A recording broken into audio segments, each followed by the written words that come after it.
ದೇರಳಕಟ್ಟೆಯ ನಿಟ್ಟೆ ಪರಿಗಣಿಸಲಾಗಿರುವ ವಿಶ್ವವಿದ್ಯಾನಿಲಯ ಕ್ಯಾಂಪಸ್ನ ಕೆಎಸ್ ಹೆಗ್ಡೆ ಆಡಿಟೋರಿಯಂನಲ್ಲಿ ನಡೆದಂತಹ ನಿಟ್ಟೆ ವಿಶ್ವವಿದ್ಯಾನಿಲಯ ಅಧೀನದ ಮಂಗಳೂರಿನ ಡಾಕ್ಟರ್ ನಿಟ್ಟೆ ಶಂಕರ ಅಡ್ಯಂತಾಯ ಸ್ಮಾರಕ ಪದವಿ ಪೂರ್ವ ಕಾಲೇಜಿನ ವಾರ್ಷಿಕೋತ್ಸವ ವಿಜೃಂಭಣೆಯಿಂದ ನಡೆಯಿತು. ದೇರಳಕಟ್ಟೆಯ ಕೆಎಸ್ ಹೆಗ್ಡೆ ಆಡಿಟೋರಿಯಂನಲ್ಲಿ ನಡೆದ ನಿಟ್ಟೆ ವಿಶ್ವವಿದ್ಯಾನಿಲಯ ಅಧೀನದ ಮಂಗಳೂರಿನ ಡಾಕ್ಟರ್ ನಿಟ್ಟೆ ಶಂಕರ ಅಡ್ಯಂತಾಯ ಸ್ಮಾರಕ ಪದವಿ ಪೂರ್ವ ಕಾಲೇಜಿನ ವಾರ್ಷಿಕೋತ್ಸವದಲ್ಲಿ ಪ್ರತಿಭಾನ್ವಿತರಿಗೆ ನಿಟ್ಟೆ ವಿಶ್ವವಿದ್ಯಾನಿಲಯದ ಕುಲಸಚಿವೆ ಪ್ರೊಫೆಸರ್ ಡಾಕ್ಟರ್ ಅಲ್ಕಾ ಕುಲಕರ್ಣಿ ಅವರು ಪ್ರಶಸ್ತಿ ವಿತರಿಸಿದರು.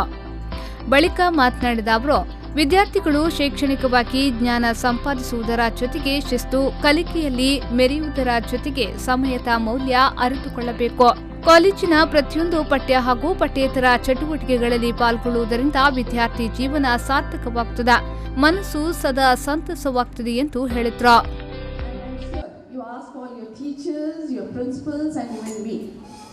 What was the best part of our lives? You would always say the student life. So right now you are blessed and you will be still blessed maybe for another 3, 4, 5 years depending upon what course and what particular career that you choose. You will still have this golden life in your lives.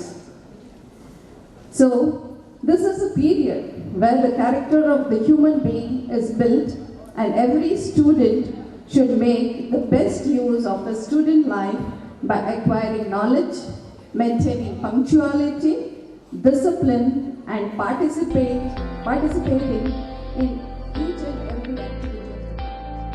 ಈ ಸಂದರ್ಭ ಕಾಲೇಜಿನ ಪ್ರಾಂಶುಪಾಲ professor T Shankaranarayan Bhat, ಉಪಪ್ರಾಂಶುಪಾಲೆ Annapurna Nayak, ಉಪನ್ಯಾಸಕಿ ದಿವ್ಯಾ, ವಿದ್ಯಾರ್ಥಿ ಸಂಘದ ಕಾರ್ಯದರ್ಶಿ ಪೂಜಾ ಶೆಟ್ಟಿ, ವಿದ್ಯಾರ್ಥಿ ಸಂಘದ ಅಧ್ಯಕ್ಷ ಅಂಕಿತ್ ಶೆಟ್ಟಿ ಮೊದಲಾದವರು ಈ ಸಂದರ್ಭ ಉಪಸ್ಥಿತರಿದ್ದರು. ಆರಿಫ್ ಕಲ್ಕಟ, ವಿ4 ನ್ಯೂಸ್ 24/7 ದೇರಳಕಟ್ಟೆ.